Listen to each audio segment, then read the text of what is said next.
Alright, so we're going to take a look at my Phantom R1 electric scooter. We had this hover.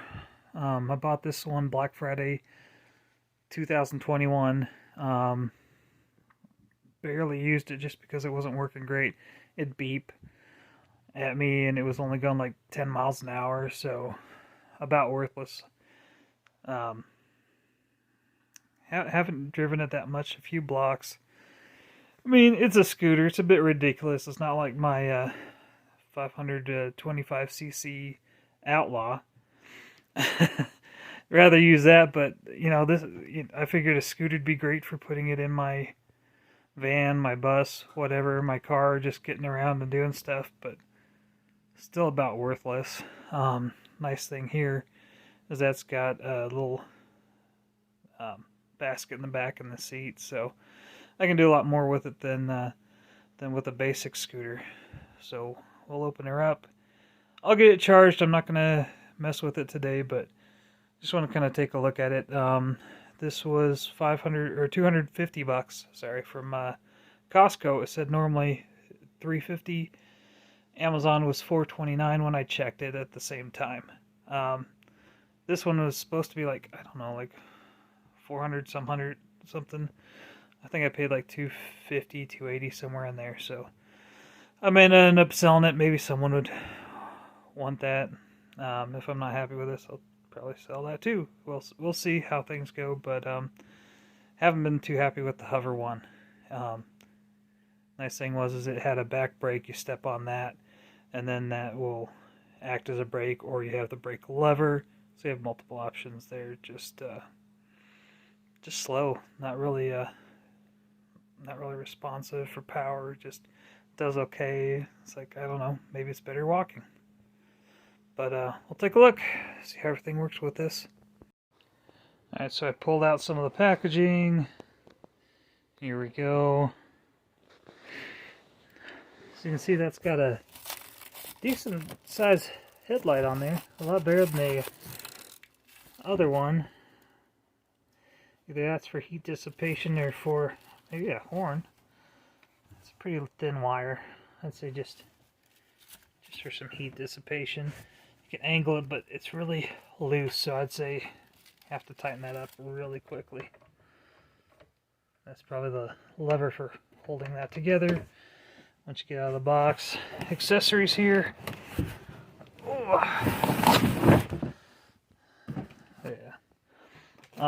None of this tape was attached, so I don't know if someone opened it already. It had the straps over it, but I mean, everything's intact, so. See where the seat goes there. So take a closer look at more stuff here. This may have been opened before, maybe tampered with a little bit, but nothing crazy.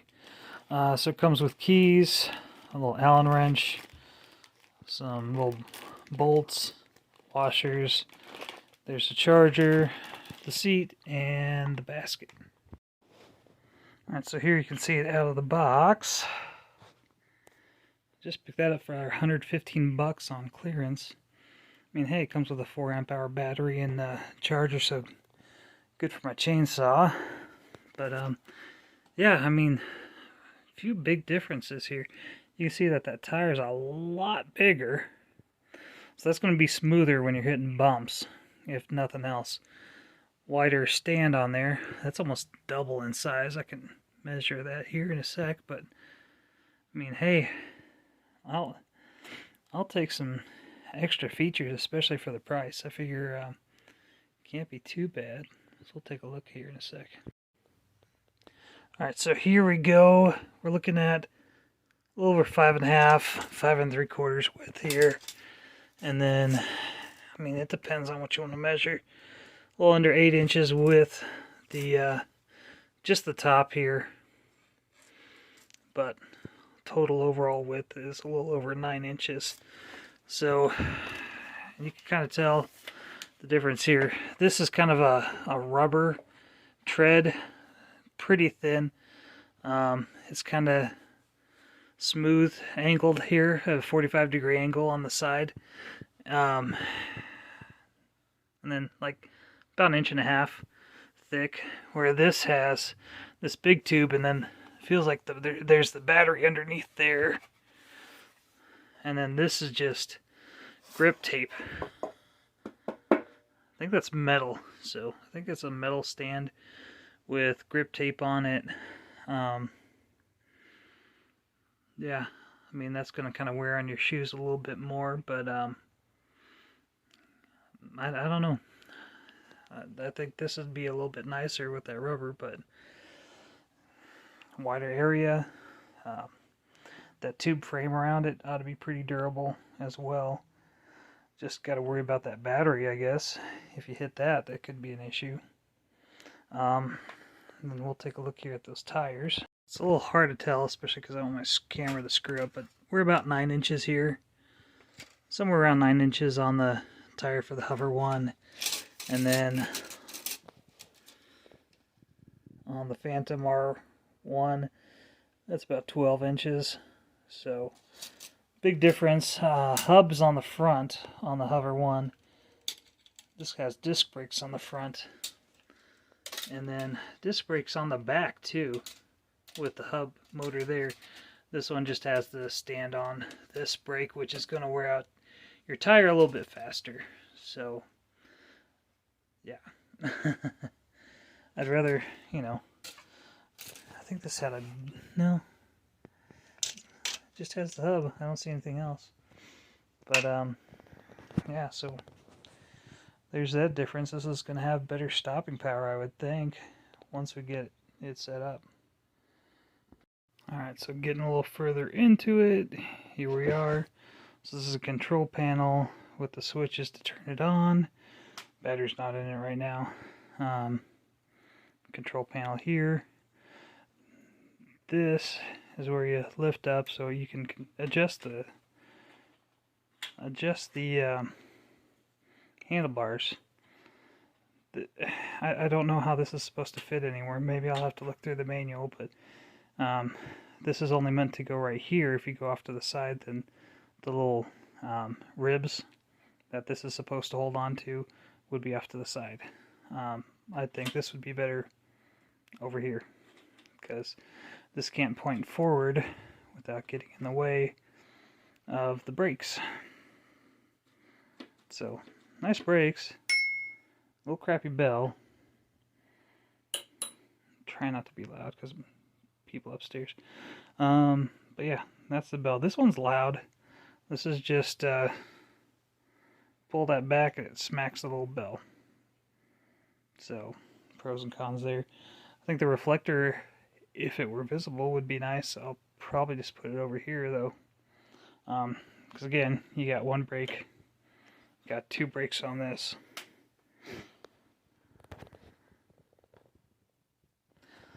Like I said, batteries under there, I don't think that's possible to be pulled out. This one is, so if you get extra batteries, you could replace them. Really high controls.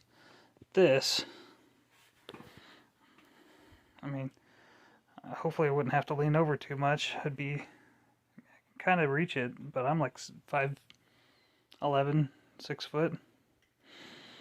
So sitting down might be about the only way to do that. Ooh. Both have kickstands. Little one versus the larger one. This one's all metal. That's got plastic on it. I don't know if that's solid plastic or metal in the middle. I mean, these grips feel really nice. These are a harder rubber. These are the, you know, like your normal handlebar rubbers. So real squishy on the ends. Take what you would from that. Yeah, that's where your key goes. So can't start it without that. This one, I don't think you need anything just to turn it on. I don't know if they have any lock function, but there's no passcode on that. And for a seat on a scooter, this seems pretty decent. I mean, pretty standard. It's like a regular bicycle seat, so I think if you wanted to put a different one on, it shouldn't be too hard. Fits in there, adjustable height by a lot. So, Riser lowered as much as you want, and then bolts go into the plate on the back. Right there. So 4 screws hold that in. Yeah, I mean, overall seems like decent quality, just a couple pros and cons on both of them. You know, would like to take a little from this and that just to make it nicer, but even for $350, I don't think that's too bad for someone that just wants to get around school, or, you know, just go down the street to the gas station every once in a while. Especially if you're just like tired and don't want to worry about biking, and, you know, don't have a car. So yeah, we'll check her out at some point here. It's fairly nice. If it stays nice, then might get out sooner than later. Another thing I want to bring up is the turning angle here. So you're really going to be cut off on how much you can turn, but I mean, how high this is that makes it pretty dangerous, just being that high. So yeah, you can have a little bit better center of gravity if you're sitting lower with a higher turning angle. I mean, take that how you will. You still want to be careful with this, but just see how much of a difference that is. So if you're going slow enough, or just, you know, kicking it by, you know, just kicking it around with your feet, pushing it around, that's going to give you a better turning angle. I mean, you can lift this when you're picking it up anyway. So, I mean, that's not a big deal. This guy's a bit heavier, maybe twice. 2-3 times the weight. So, yeah. I mean, this will be fairly simpler to turn just by picking it up. This one, you're going to have to turn it by adjusting the wheel, probably, if you have a bad back or just can't lift that much. See how much weight that was. 45 pounds. So almost as heavy as a case of paper, 9 reams of paper, considering I used to deliver office supplies. So that's pretty heavy. This is without the battery. This is maybe 20 pounds, if that. So if weight's an issue, something like this might be too much for you. Well, I got you here, might as well go through startup. So here's the keys. That turns it on, and that turns it on with the light. Not a super bright light. I mean, this thing is freaking bright. You'll be able to see blocks away with that work light, but there's that. There's a throttle. Seems pretty responsive. Hopefully better than that thing. That thing had like, turn it and it kind of goes fast to start and then kind of just slows and dies. But we'll see. Like I said, we'll see how this runs. I'll get some of this put together, get it charged up. Charging ports over there on that side. Yeah, you can feel it right here. There's a little rubber cap that you pull over. Plug it in there, just make sure it's clean. With something like this, the charging port being on the bottom instead of like running a wire up here, gotta make sure that that's clean when you're charging it. Alright, so got the basket mounted on, put the washers on with the bolts, got the seat on. Yeah, not the highest quality. You can see that little bubble coming up where it's not glued down entirely. Cheap seat, like I said, not a big deal. Yeah, you can adjust it easily for the height. This is all that holds the handlebar up. So pull that off, that comes down. That's it. That's all that secures it. The other one has something similar, and then a little piece that rotates around to hold it in place. But again, at least on this, you're pushing forward on it, as well as you're sitting down. It's a shorter distance, so, you know, the lower it is, the, you know, how that works. So the longer it is, the more easy it's going to be to pull it back and pull it out. Yeah, so there we are. Got that pulled off. Got the headlight adjusted. Just needed a Phillips. I held the nut with the other side and twisted it on, so it's super tight. Yeah, without stripping it. This is on there tight now too. I moved it over with the Phillips. That's just kind of loose, but I think it's just going to be that way. Don't really care. Don't need a reflector that bad because I got the light. Really don't want to ride this at night anyway. But maybe the bathroom if I'm camping and I don't want to do the waddle. So the waddle of shame. So there it is. The Phantom R1. Phantom Go-Go, something I think it said on their website.com. 450 watt electric scooter. So something like this would be nice when I'm out camping. I do have a charger that I can 120 volt power inverter. I've got one of my little battery packs too, so I can charge this anywhere and won't have to take gas with me to run it. But hopefully I also have my my four-wheeler, my like I said, Polaris Outlaw 525cc. There it is charging. You can't turn it on while it's charging. It'll just kind of like light up the control panel and disappear. Also, I want to say, if you like my videos, hit like, subscribe. If you have any questions, comments, snide remarks, put them in my comments. Would be nice to know like who's seeing it and if you have anything you'd like me to do different. Because if I don't get any feedback, I don't know what to do. So let me know. I'd appreciate it